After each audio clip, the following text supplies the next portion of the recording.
Hey, welcome back to your favourite podcast, The Vault of Cult, with Chris. And Mark, you alright? Yeah, I'm alright. I hope the listeners are enjoying themselves and they're alright and they're ready for another show. Yeah, I think Fun this packed should adventure. be... Yes, yeah, fun, violent adventure. Fun, violent adventure. We're going historical this time, guys. We are going historical-ish. Historical/comic book film. Yes. Yeah. Comic book film. It is a comic book film. Yeah. And very well regarded at its time. Yes. But this is the thing, did it hold up? So... Well, we'll find out, won't we? We'll yeah. give our thoughts and opinions on whether it did or not. So what is it that we're actually going to be talking about? We are doing 300. 300 Zack Snyder, The Zack 300 Snyder. starring the Gerard Butler. very buff Gerard Butler. The very buff. Well, And a pre-Cersei. yeah. We'll get onto that. Yeah, Saucy Cersei. Saucy Cersei. But yeah, that's what we're doing today. 300. Yeah. 300. Yeah. So guys, yeah, thanks for joining us. Just want to say big thank you for all the listeners out there and all the fans of the show. Yeah, because we know we've had a good few listeners recently, haven't we? Again, all over the world. All over. We are international podcasters. Yeah. It's technically... That is what we are. Facts, that yeah, just say facts. But yeah, guys, if you can like us, leave us a review, interact with the show, and on any platform that you listeners on. We are on every single platform out there, really. Any big platform, like whatever you listen to on, give us a rating, give us a like. Yeah. Interact, we like feedback, Yeah, we love it. All these analytical things, it does help us. Yeah, and we'd love to get some questions, again, suggestions from you guys. Yeah, get in touch, like Mark says. Give us some suggestions, questions, I mean? feedback. We enjoy that kind of thing. Yeah. So guys, so we're talking about 300. So let's get on with the show. Let's.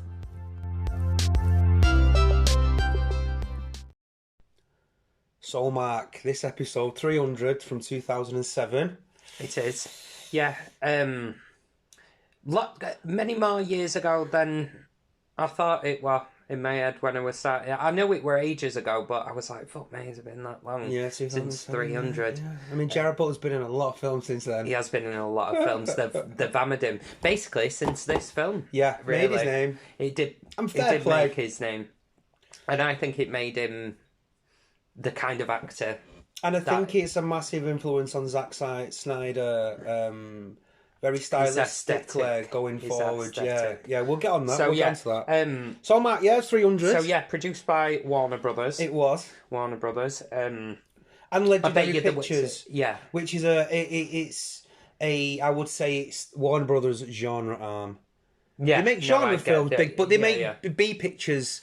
Pictures, genre. Yeah. It's their genre cinema. Right? BA pictures. Yes, exactly. Yeah. Like the A scene. Yeah, very much so. Yeah, get that plane. But right, so I'll give you its financials. Yeah, let's have a look at its box office. So it had a budget of 65 million. Which is middling. 2007. Middling, isn't it? Really? That is a middle film that we don't get. That is a middling film. Well, maybe we'll come on to that. Okay. Where are this kind of films? I know we hammer you with this particular point, but it's important. It's important. It made at the box office in total 400 worldwide made 456 million from a 65 mil budget. 65 million, highly profitable. I don't think anyone at Warner Brothers looks at that and thinks not a hit.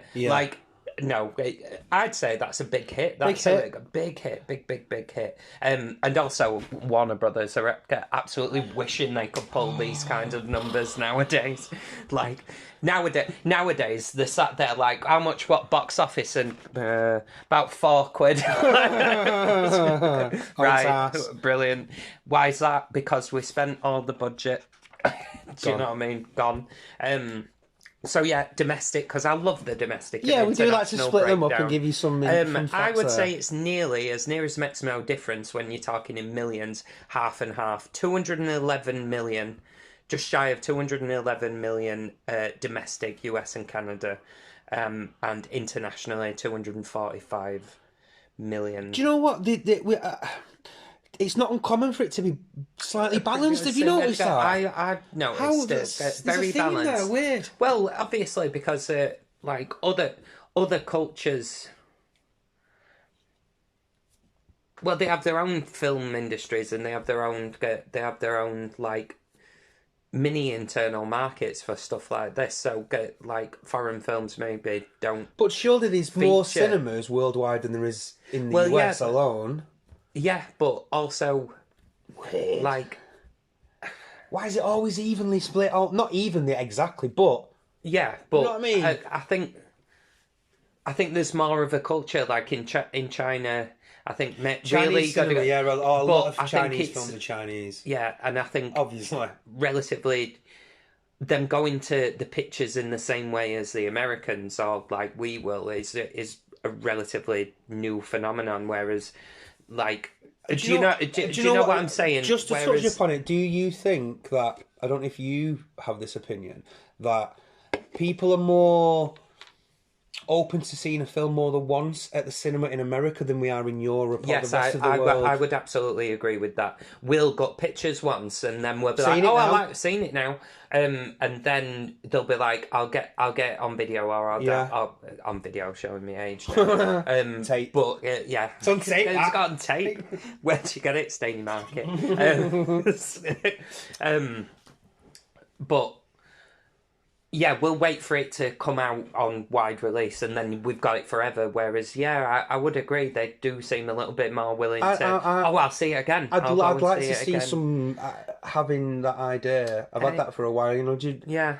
That's a good point. That is a good point. That I've never really thought about, but yeah, I think that's probably true.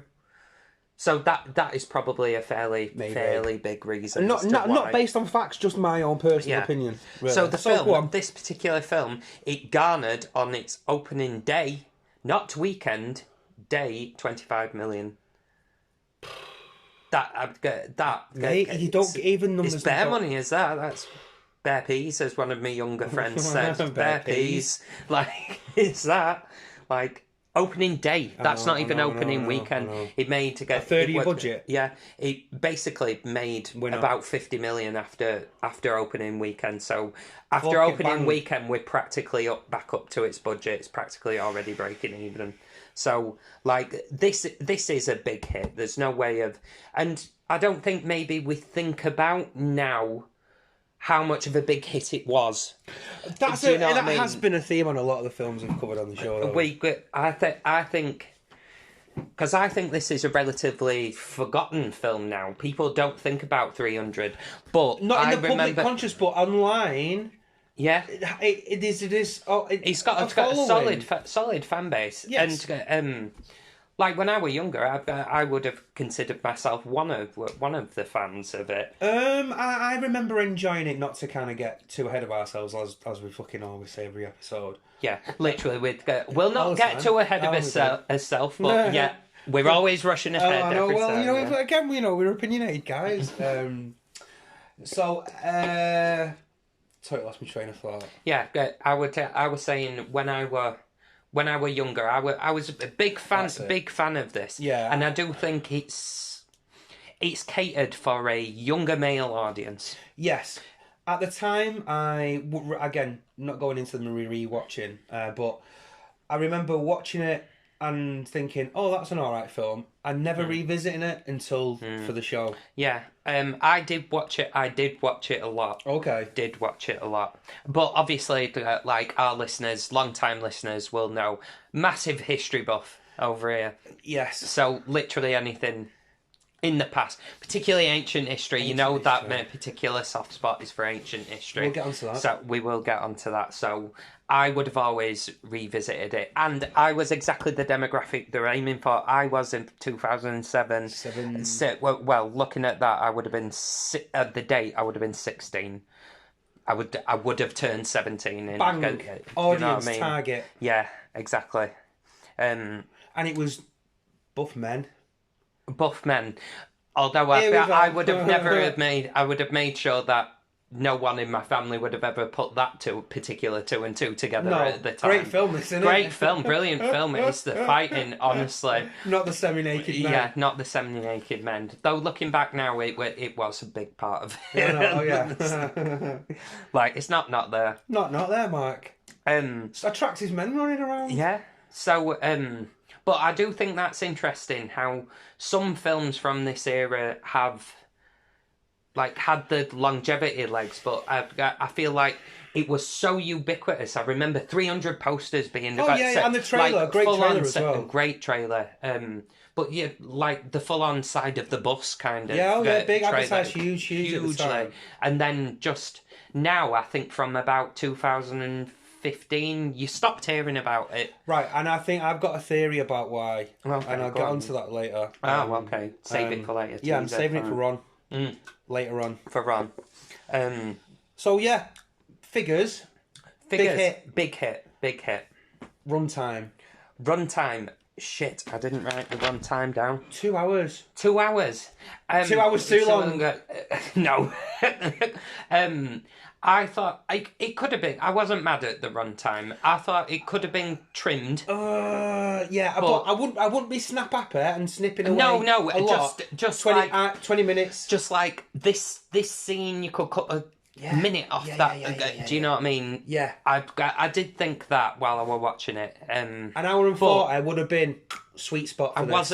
I wasn't No, angry when it doesn't. at the 2 hours Again, the pacing and stuff I'll get onto, but like not too bad. Not too bad. It doesn't justify 2 hours. Just about. Just the lines there, and he's dancing toes on it. it. It's like, toes on way. it's Either balance way, being it's going in either this way. lad. Yeah, I would fundamentally agree with what you're saying there. It's just any longer, and I'd have been like, no, cut the film. Stop now. Stop now. Like we've indulged seen ourselves. it now. Yeah, We've exactly. indulged ourselves now. So yeah, runtime fine. Box office, good hit. Mm-hmm. Like you say, it's produced by Warner Bros. And Legendary Pictures, directed by Zack Snyder. Now, Zack Snyder is more well known these days as being the architect of the first iteration of the DC cinematic universe. All sad. But with that. But I know he gets a lot of hate now, and maybe I'm a fan, or I was a fan of his, because we had a. He's very particular. You can tell a Zack Snyder film, palette. I'll get onto that, but there is a Zack Snyder visual style. Yeah. But again, his Dawn of the Dead remake, good film. Yeah, Dawn of the Dead. Then this, good hit. Mm-hmm. There's some very, very, very nice shots in this film. Very beautiful, nice. Very nice, beautiful shots. It's literally stunning shots. Genuinely, where you're that's like, a picture. That's just a. Well, I'm painting a picture now. I've seen people use some of those shots Mate, as artwork on the beautiful thing. shots. Genuinely, there's a beautiful shot of they're fighting at one point, and the cape blood red cape, and it just sort of like swooshes round, and you're like, oh, beautifully done. Brilliant use of slow-mo as well, as slow motion. Perhaps overdoes it. Perhaps overdoes it. I'm glad you said that. Perhaps overdoes it, but I like it. Like a big capes and fluttering about. I know, but maybe it could have not used as many slow-mo shots. I know, but I think it really fits this film. I've got something to say on that. Okay. But so yeah, he did this, and then the next film he did was Watchmen.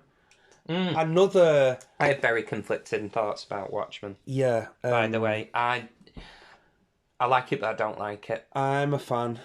I know you're a fan. I am a fan of it. I don't think there's anything wrong with this. It's a film because it's too ambitious. Yeah, but I can see where he was trying to. It's there in front of him, and whatever it takes to get as close as I can, I'm gonna do. I think that's why it's got its haters, because of that. Yeah, I don't really think that's the reason I have a problem with it. I'm just not. I'm not drawn to the story being told. I don't know why, but it's just never. It's a very harsh. Yeah. It's bleak. But yeah, but he likes a bleak. He does like a bleak thing. But anyway, we'll get on to Zack Snyder. So, written by, or should I say, the screenplay is by Snyder and a gentleman called Kurt Johnstad. He wrote the sequel, Rise of an Empire. We'll get onto that. And someone else called Michael B. Gordon. Based on 300, the graphic novel by a very, very famous guy called Frank Miller. Now, he's... Just Google him. and just see the influence he has had on not just the comic world, but the movie world at this particular period of time. Yeah.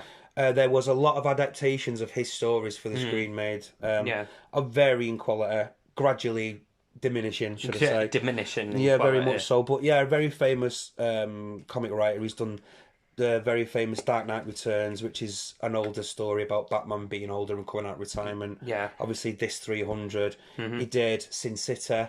Yeah, which has got its own, which has its big own fans.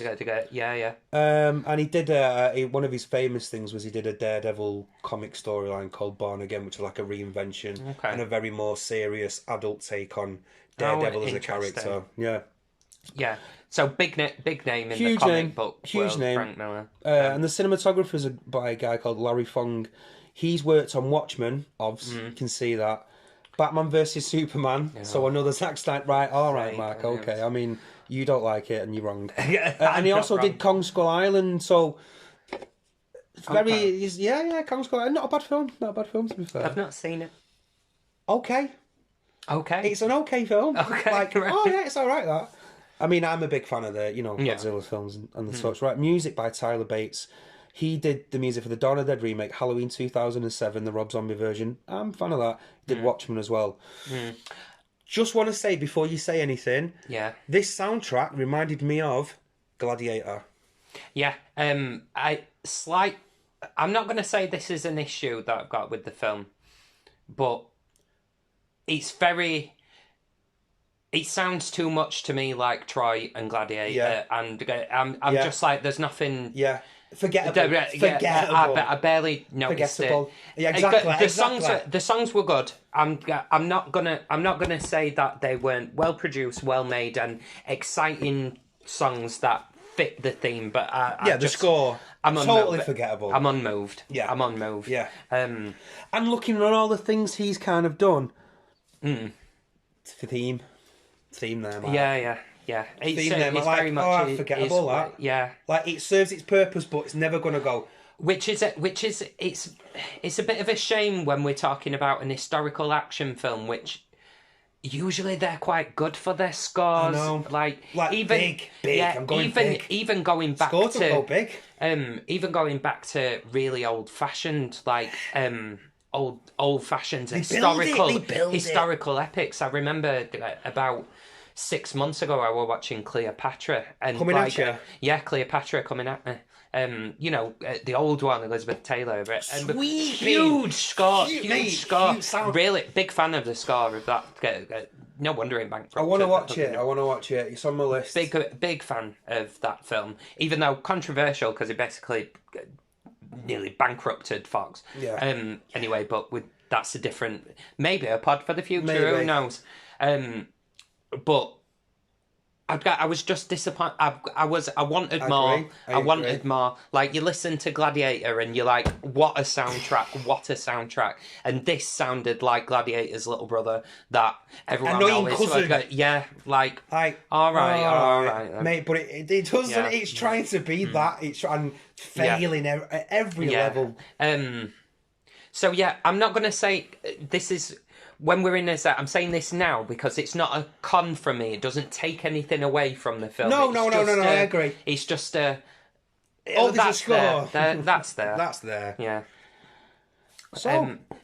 Cast. Yeah, who's in it? Right, so our main geezer, Leonardus, is played by Gerard Butler. Yeah.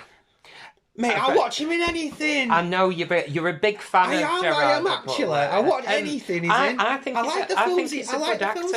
He's not, mate. He's a certain kind of actor. All right, he's not. All right, it's not Laurence Olivier, but he's not got the range. But what he's good at is good at. 100%. What he's good at is I'll good at. I'll pat him on the back and say thanks very much. However, I will say with our dear friend Mr. Butler, I think this put him on the path of what he does now. 100%.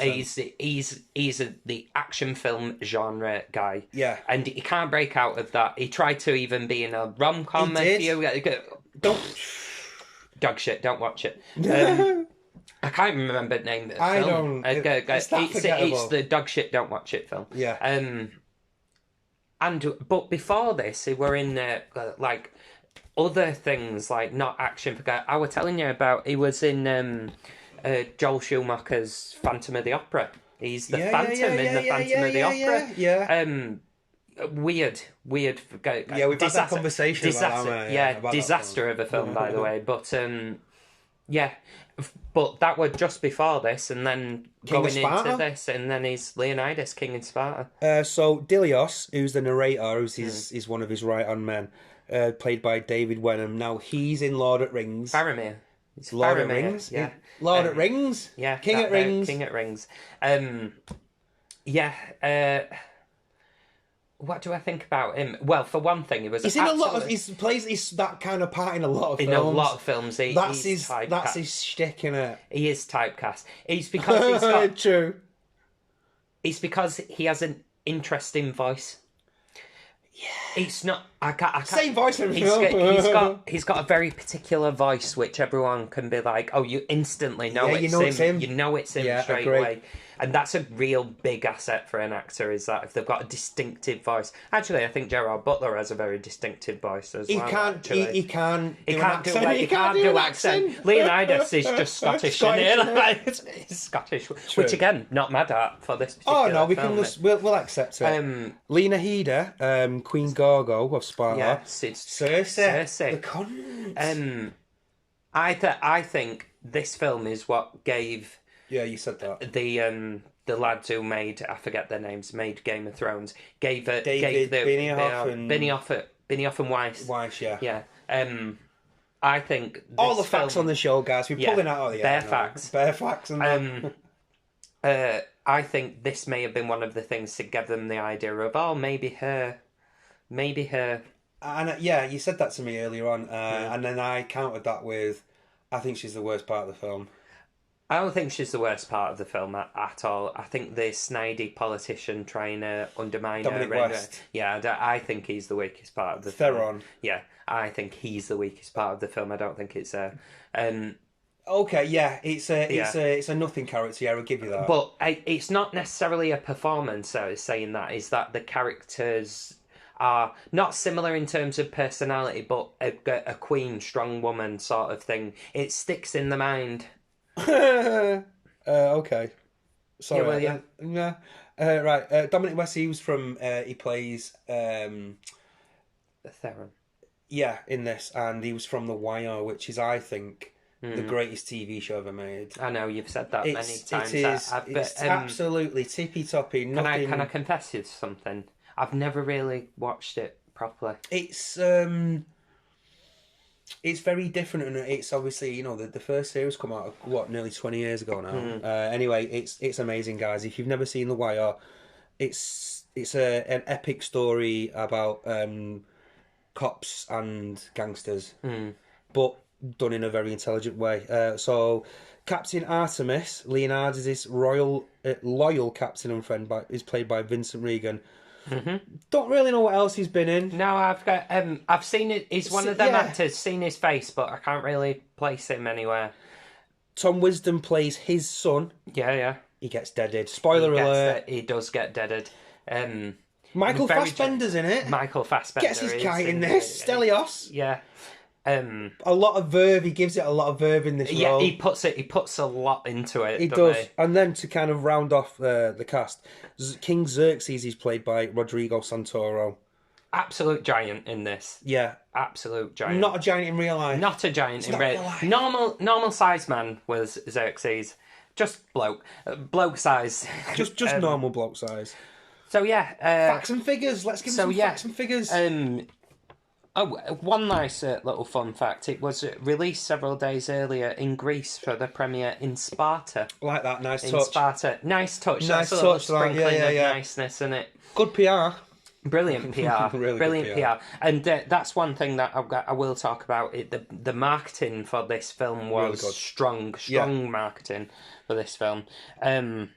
Frank Miller was kept on as a consultant for much of the film, which will probably lead into why there are so many visual similarities. It's because they storyboarded the film by using the comic as the storyboard. Mate, there are some shots which are exactly the same. You could get exactly the same. And credit to those cinematographers. They pinpoint accuracy created the exact shot from the panel in the comic book. Yeah. The exact shot. Yeah. Like, it is a sight to behold, really. If like you we were think saying about there, it. there's some really beautiful shots in this film. Interestingly, many of the props in this film were recycled from the film Troy. Nice. Yeah. Saved a bit of dollar. Saved a few quid, Yeah, didn't it? And I just thought that were interesting. Oh, we've got to make all these bastard shields and that. No, hang on, no, John, no, John, we've got all the shields in there, haven't we? Come on. We've got all of them already. We can use them again, we're saving money. Yeah, post-production had to be handled by no less than 10 companies because of all the... Just every shot is a VFX shot, every single shot in this film. And that's the next point that I've made. Everything was shot in front of a green screen. Yeah. Which apparently Gerard Butler found very strange. He was... Well, let's you see it. He was like, I found it very difficult to... I had to learn how... Just a soundstage. I had to learn how to act again. Because he said... It felt more like I were in a theatre production because it's very that, yeah. Like, because he hasn't got the physical things to interact with it.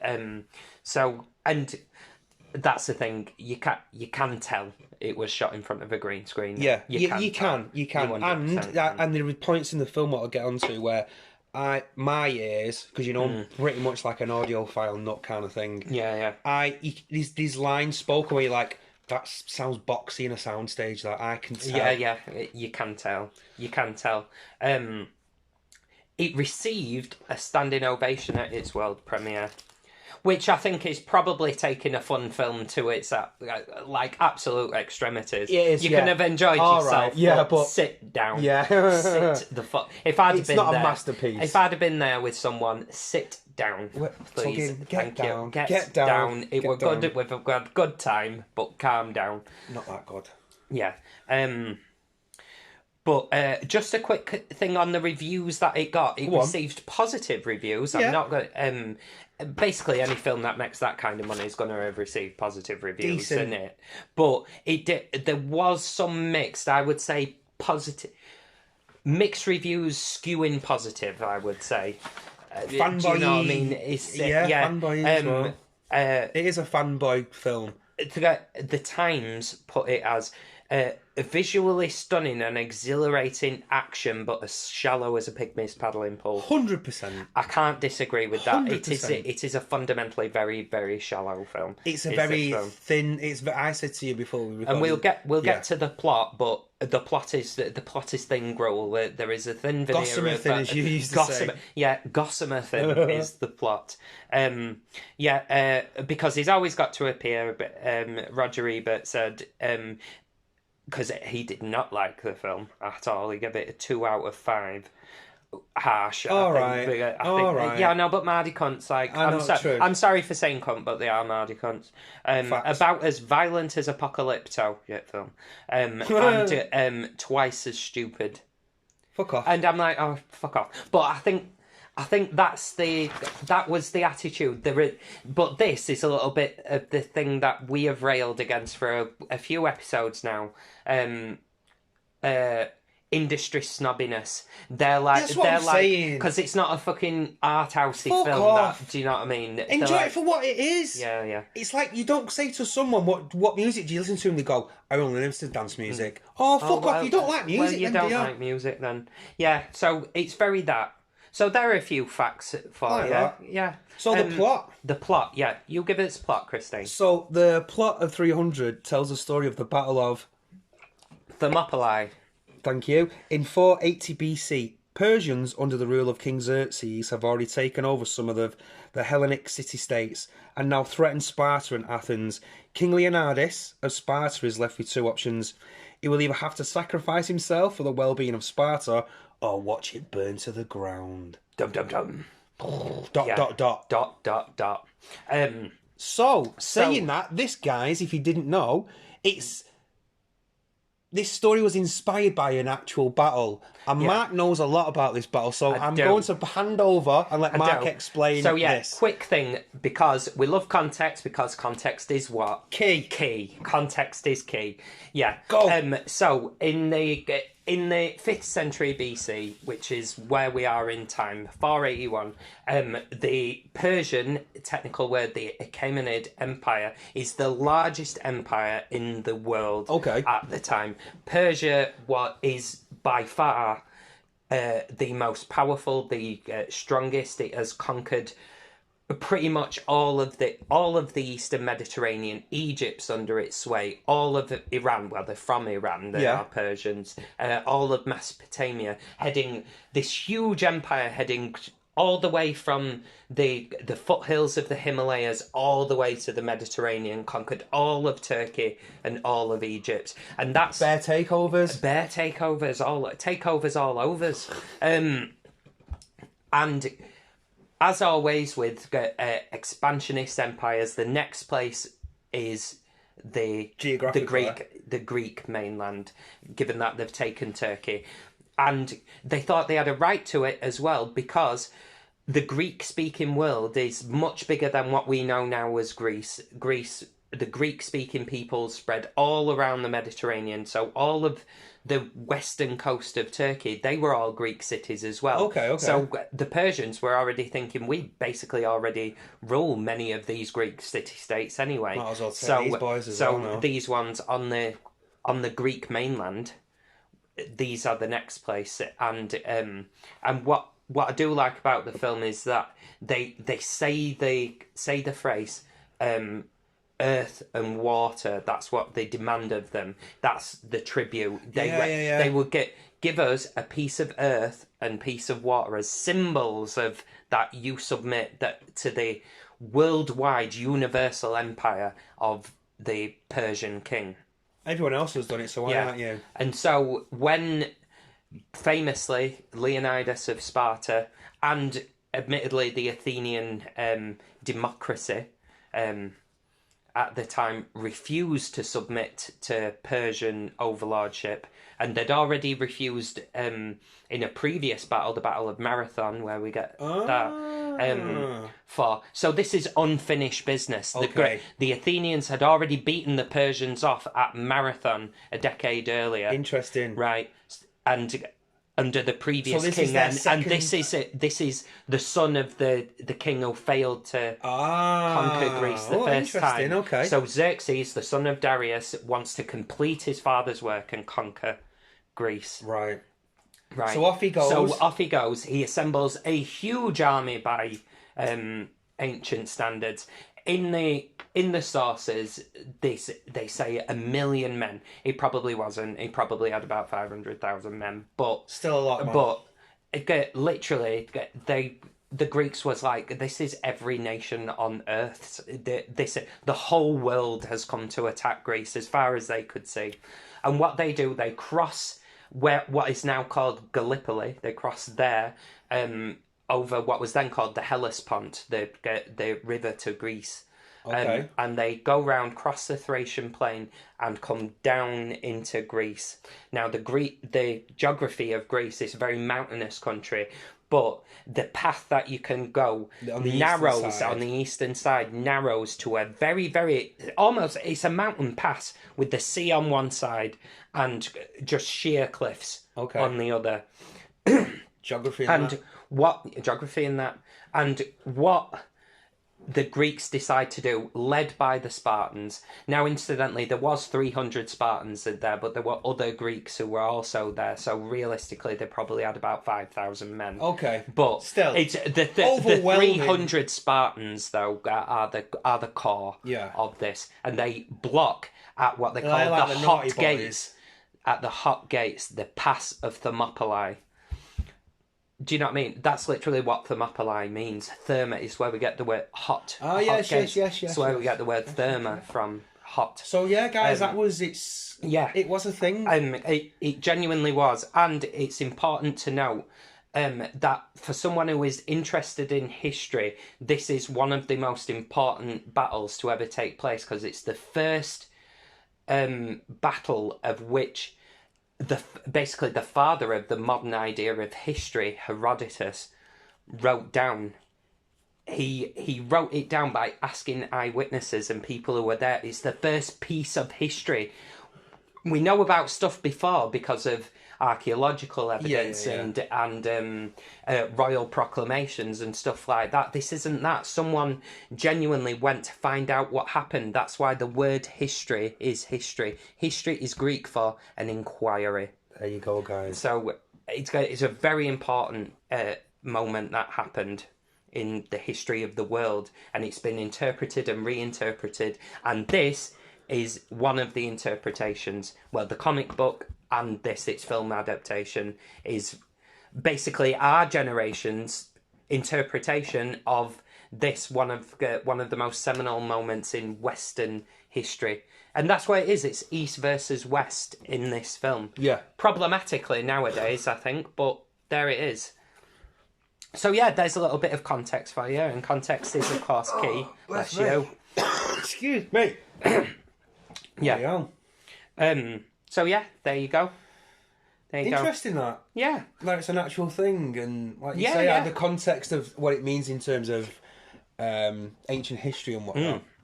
Yeah. See, guys, you get educated here. Oh yeah. All the fun stuff. Do you know what I mean? You get the fun and the facts. So, what's your thoughts and feelings about this film? Well, Mark? what are my thoughts and feelings? Well, just to link in what I was just saying, don't watch this as a piece of good, accurate history. That's not what it's there for. It's not accurate history, and it's accurate in the sense of there is an army and they go invade Greece in the way that they do, and they have to pass through the hot gates. It's accurate in that sense, but characters don't act like their historical counterparts. And like I was saying, so it's basically a sword and sandals fantasy film. Yes, and it's a modern version of a Jason fantasy film is absolutely correct, because the Persians in this are shown as almost monstrous. They are monsters. The beasts and the actual. And I think that's what they were going for. Because some of the things that they would have seen, they would have been monstrous to the Greeks. You know what I mean? Elephants and shit, and they're like, oh, what's it's this? not that they wouldn't have known what an elephant was. But you know what I mean. But used in this way would have been totally foreign to a Greek soldier. So, yeah, and strange Eastern Oriental ways of doing things would have been seen as monstrous. It's a monster. It's a literal monster. It's such a world away from. So that's what I just wanted to say right from the off. Don't go into this film thinking that it's a good historical narrative. No. What it is a sword and sandals, but also massive action-packed blockbuster. You know what I mean? Yeah. It is. It's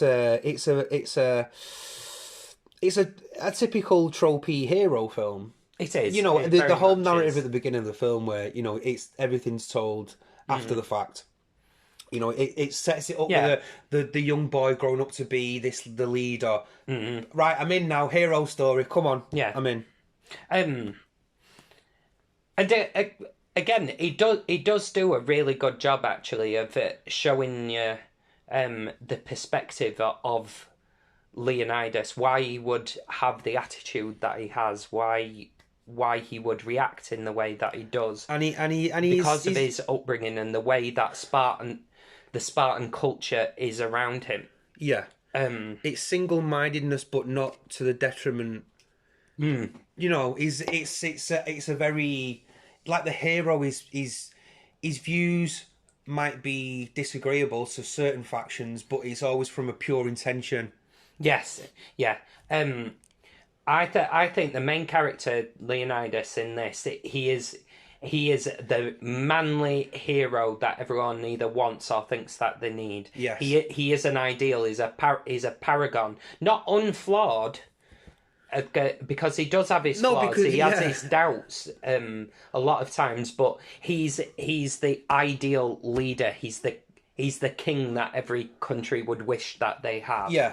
Whereas, and that's compared to Xerxes, who is arrogant, who is overmighty, powerful. And do you know why I think that is? I think because characters like that in stories like this, they are They don't just think about saving the people now. The idea of them defeat it's the generational issues that it causes. Like, this is going to wipe my people out for the next forever. Yeah, and I need to do what I need to do to preserve not just now what we have now, but for future generations. And it's the genuine sense of real peril is there in this film of like we're going there and they know they're going to die. They know know they're going on a suicide mission. They know that this is not, they're not going to come out of this still being alive at the end of it, but they do it anyway. It's a real tale of heroism and sacrifice in the face of overwhelming odds, and that's genuinely what the film's about. That's the core of the film. Talking about Butler, he's turned up to 11 in this. Oh, I've put Hammy. I've put Hammy, but not a bad thing. Not a bad thing. Not a bad thing. And it suits the material. It suits the style of the film. I would very much agree with that. I think that this film, mate, this is Sparta. Bang! Oh, he kicks him down the well. He kicks him down the well. The messenger of Xerxes to say, he's coming and you might as well kneel, and he goes, no, mate. Absolutely not. No, mate. Yeah. He's straight away. This is fucking Sparta. This is Sparta. This is my fucking city. Bang! Boots you down a well. Boom. Great. Yeah, great film. Great. Yeah, it's no wonder that scene were absolutely memed into oblivion. But not mad at it. It's like iconic scene. Everyone knows this is Sparta. That's it. Yeah. Bang. Yeah, that's it. And get down the well. It's in law, isn't it? Like pop culture. Yeah. It is. The film did penetrate pop culture. Maybe, like you say, maybe not so much now, but maybe. But I think that one's still there. If someone went, "This is Sparta," they'd be like 300 straight away. Yeah. And I do think there are some great scenes like that. Like there is. This is Sparta. Mate, when they push the first round, shall we say, of Persians off the cliff, and you see him slowly falling. Oh, beautiful! What a visually absolutely stunning moment where they push them off the side of the. I mean, I do think a little overindulgent with the scene immediately after, where there's a massive storm and they're all there cheering in the rain, and it was like, all right, we get it, like. Yeah, you know, again, no, this is that, you know, but again, it's that slow motion. It's. But I think this film, I don't think it wants to rein itself in. I think it wants to be an overindulgent piece of, not gory, because it's not gory, but it's not gory. Every bit of blood CG as well. Yeah, people get bits chopped off them, and someone gets decapitated. It's only PG-13. Yeah. And I think that's exactly the right rating for this. I do. Like a 12 is the sufficient. BBFC actually, sufficient. I don't. But anything with blood that isn't red, you're on a winner anyway. Yeah. Them rules. It's genuine moments like that. So and even some of the lines genuinely are iconic. Like I was saying to before, Michael Fassbender's again, line, theatrical, isn't it? It's quite theatrical, and the line delivery and the they don't just shout. They throw it out. It's from the chest. Yeah, it is from the chest. Yeah. All of them, every single one of them. And one thing that I have to say about it, I think the choreography of the fight scenes in this is something absolutely to behold. The choreography of it. Do you know what I mean? No, they don't try to be like a martial arts style or a brutal style. It's a very stylized, specific, fight style that they show in this film. Yeah, but it's so wonderfully choreographed. Weapons, it's like a dance. Yes. Do you know what I mean? Yeah. And I know a lot of fight choreography is like a dance. I watched this thing about Star Wars when they were. It's like a dance. Fencing match is like a dance. Fencing. Yeah. So. But you can really see that. You can tell that those action scenes weren't just blocked. Like, that's what they call it. You stand here, you stand there. They were choreographed properly. And I do think that's very much positive of the film. good, well done. Yeah. Visually, I mean, again, you've said, before we recorded the show, I think there is a slight overuse of them slow-mo shots. Yes, but there is. Zack Snyder's style, it's his part of his repertoire. He does like a slow mo, but don't detract again. I'm not detracting from it. It doesn't detract from it, but it's a very good, entertaining film. Yeah, it hits you something in your primal just joy factor. Do you know what I mean? It's good cinema of a certain kind. Yeah, and that's the thing. That's why we get pissed off with reviewers not reviewing it for what it is. Middle film. It's literally, this film is supposed to appeal to your fucking lizard brain. They get the base instinct of fuck yeah, just some genuine violence and heroics and you know what I mean, men standing for honour and men doing what I'm in for this. Do you know what I mean? An evil emperor. I think the film series that comes to mind when thinking about those themes is John Wick. Now I don't think you've dabbled, have you? I'm not so much, no. It's very entertaining, but it is it's all style, which the film I don't say it's a negative, right? But there is a lot of style over substance. There is with this kind of CG film. I would agree. I think it's meant to impress. It's meant to impress. It's meant to be visually surprising and stunning and how have they managed that? Yeah, well, like you say, the plot is very lean and simple. Yeah, so you have to dazzle. And it does. Yeah, and it does. It definitely does dazzle on a visual scale. So what did you think of the colour palette, for one thing? Right, so, it's a very very Zack Snyder-y looking film in terms of colour palette. Very desaturated colours. Yeah. As seen in Watchmen, his immediate film after this, and his DC films, Batman and Superman, and even...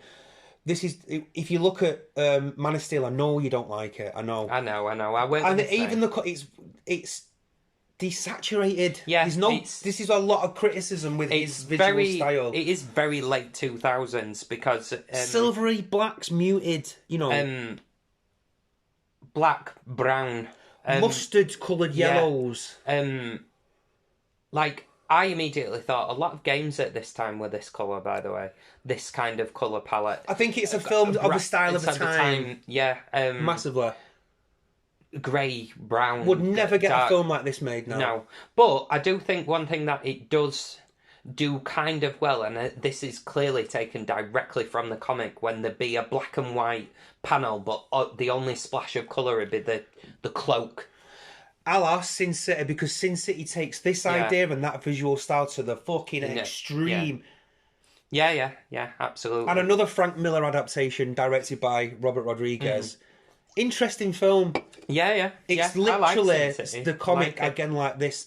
They tried to emulate his visual style on the screen, and it worked. Yeah, no, I absolutely get it.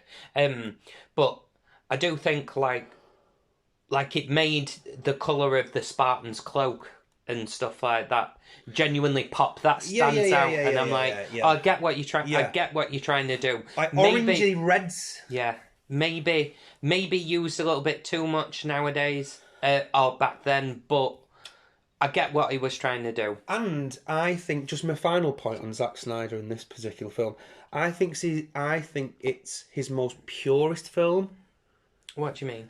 Because he made his name with Dawn of the Dead, and he made his visual style was cemented in this film, and then his next film, Watchmen, where he tried to do playing a bigger playground, and obviously he went on to do the DC films and stuff. And when I mean pure, he's not bloating anything. He's taking the source material. I'm going to use that as my storyboards, and that's what I want to see on the final image. Yeah, that's fair. And this is I'm not adding more meat to the bone. I know a couple of the characters have more lines because that's just a film. You can't fucking. You need. Okay, he does put a little bit of meat on the bone. The stuff with Queen Gorgo and that is added. That's not from Frank Miller's. Yeah, there is. Obviously, it's a film. You need more dialogue. You do. It can't just be. He's keeping it as simple before the door was open in terms of more money, bigger playground. Yeah, no, I can see what you mean now. Because he showed he can direct in Dawn of the Dead, and then here he was like, again, he's developed his own style that he can take forward. Yes, do you know what I mean? Again, pure. He's not adding. He's took the visuals from the source material, most of the dialogues from the source material, and he's just he's gone. I'm gonna do whatever I can to get that as an image on screen. Yeah. And as a moving image and not a static painting. Yeah, and in many ways, brilliantly successfully 100%. done. Like some of them, we said not only beautiful shots, shot for shot, exactly the same image. It is the same image, and all the good-looking shots were used in the trailer. All the best. Oh yeah, they know what they were guys. doing If you've not seen the trailer, like just go onto YouTube and type 300 trailer, theatrical trailer. I've genuinely heard people who've studied this in marketing, in film marketing, material, because it was marketed to such a degree that you can't deny it with its returns and everything like that. You can't deny it. Absolutely hit the spot. I mean, another thing that I thought was interesting is that you don't see Xerxes until an hour into the film.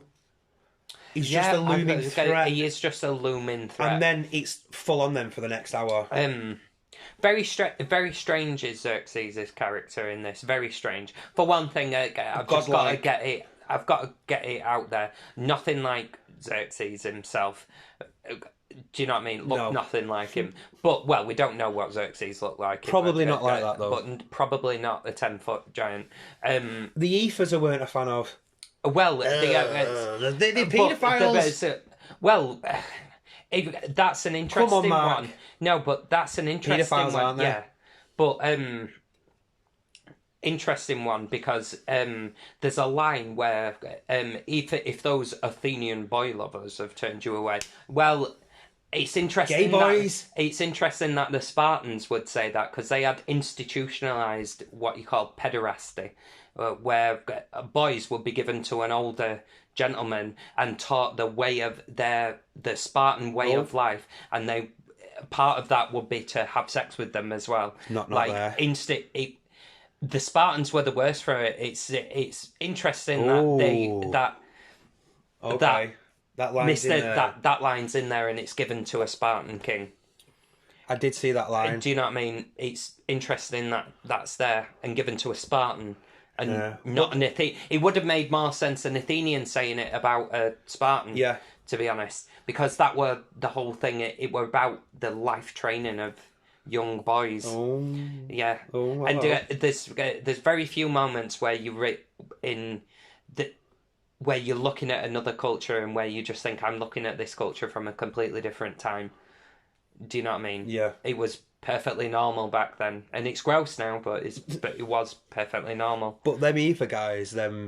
Well, the Ethers, the corrupt cunts, corrupt. Yeah, the Ethers in actual history, they weren't like that, but they were the elder council of Sparta, the wise guys. Yeah, but paedophiles. But in this, absolutely, and again, monstrous as well. Yeah. I do think that's what everyone else is monstrous, but there are these perfectly formed human beings, which are the Spartan men. That's what they're supposed to be. They do look very good on it. But yeah, that's what it's supposed to be. It's supposed to be a contrast between it. And obviously, like, there has been, I feel like we should come on to it, there has been a few negative connotations from this. You can tell that this film was made in 2007. Like, it is a little bit of a comment on, like, this is the ideal perfect male form, and anyone who all right. No, it's been there, and it's constantly been there, and normally I wouldn't really indulge in this, but a certain type of knobhead boy has always did take to this film. A certain type of knobhead gym bunny, knobhead boy, really. I bet you they would have had a poster of 300 on there. It's not there. You can't say it's not there. Yeah, there is an undercurrent. And there's also an undercurrent which I can very much understand. It offended the Iranians a little bit, this film. No, but it is genuinely an East-West narrative where it's like the Easterners are the bad guys, the evil ones trying to do you over, and you're like, again, I think we can play that too much, but it's still there. It's not there, mate. It's not there. Yeah, we did say that, didn't we? We did have a and there are a few very odd shots that just wouldn't happen nowadays, where the dark-skinned fellow saying, "We will destroy you," and then the whole thing fades to black and you can just see his eyes there, and you're like, that's a bit weird. Now it's a bit evil, sinister black man in the face, and you're like, what happened now? I think it's a film of a style and of a time. Yeah, it is of a time. Did inspire. I'm not saying it ruins it, and I'm not saying that any of the filmmakers were racist. I'm just simply saying it's not there. Sequel? He did even have a sequel. He did have a sequel. I've not seen it. The Rise of an Empire, which is based on what real battle? A sea battle, the Battle of Salamis, which was taking place pretty much at the same time. In historical terms. The fleet followed Xerxes down as he went through to Greece, and Xerxes got held up at Thermopylae by the Spartans, and the fleet went on to try and take the island of Salamis, which is the first thing they had to do before they could get to Athens, and the Athenian fleet defeats them at the Battle of Salamis. And have you seen this? I've seen it. I've seen the sequel. It's the same visual style. Okay. Instead, not as good though. Not as good, no. But like the only major difference in visual style that I can think of, instead of all of the cloaks being red for a Spartan, they're all blue for Athenians. You know what I mean? Like in terms of visual style, it's the same film. There was a lot of films after this that used that. But the story of the sequel is. It's the opposite problem. They try to overcomplicate it a little bit too much in that film by giving a subplot of Xerxes' sister being the commander of the fleet, and they try and make some epic battle out of it.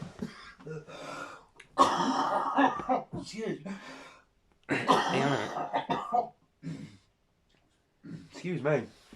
Sorry, guys. Yeah, it's alright. I was dying.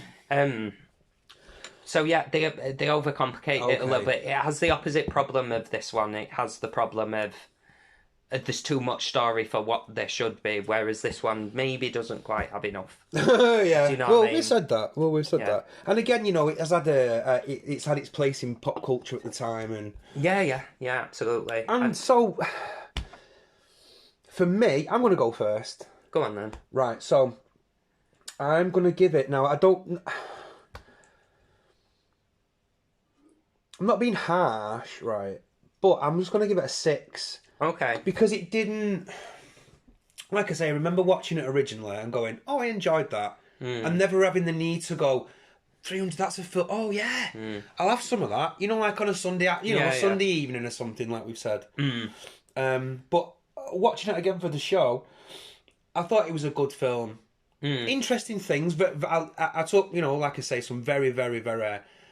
stunning visual shots. Yeah. And because of Zack Snyder. But for me, as an individual thing, I enjoyed it. I didn't... if I said I didn't hate it but didn't rate it, that'd be a disservice to my enjoyment with it. But anyway, I'm going to give it a 6. Yeah, okay. Because a 7 would need to give me a bit more than what I got from it. Does that make sense? Yeah, I get you. Without going too much into it. What about you? I'm gonna give it a 7, but I think that's so. You're fair not too dissimilar. Not too dissimilar at all. I think because I do really like the film, and I think I think because of the history side of it, I get a little bit more of of it. And it's that I think that's a really interesting thing about the film, though. In the it's an actual thing. So I get a little bit more out of it. And like I say, I did enjoy it a lot when I was younger. Yeah, you watched on rotation. There's lots of things that I like, but I would agree with you that the stuff that doesn't really hold up. There are a few problems with it, and its legacy hasn't really. It's carried on, but in other films, this is one that very rarely do people come back to it, and even I don't really come back to it very often. You know what I mean? It's been years. And I don't know the next time I'll watch it either. So nor do I. But I think for the extra I get out of it, I think it's fair for me to give it a 7. But I couldn't give it more. Yeah. Do you know what I mean? So I think that, yeah. But I think that's a fair assessment of what the film is. I can totally see a 7, yeah. But just, I couldn't... Yeah, I do get... I think he's probably going to give this a 6. When I was watching it, I was like, I think he's probably 6 all day, but I'm not mad at it. Yeah, well, 6 isn't a bad... 6 out of 10 ain't bad. No. Do you know what I mean? Like, 5s... Yeah. But so, 6 is fine. 6 and 7. 7, I would say, is good. Yeah, all right. It was a good film. So, guys, yeah. And on that note, we're going to say we shall see you soon. Yeah. Thanks for joining us again. Again, give us some reviews, some feedback online in any of the platforms you listen to. Anywhere you want to interact with us. And we shall hopefully speak to you soon. Yeah, see you on the next one. Catch you later. In a bit, Skip.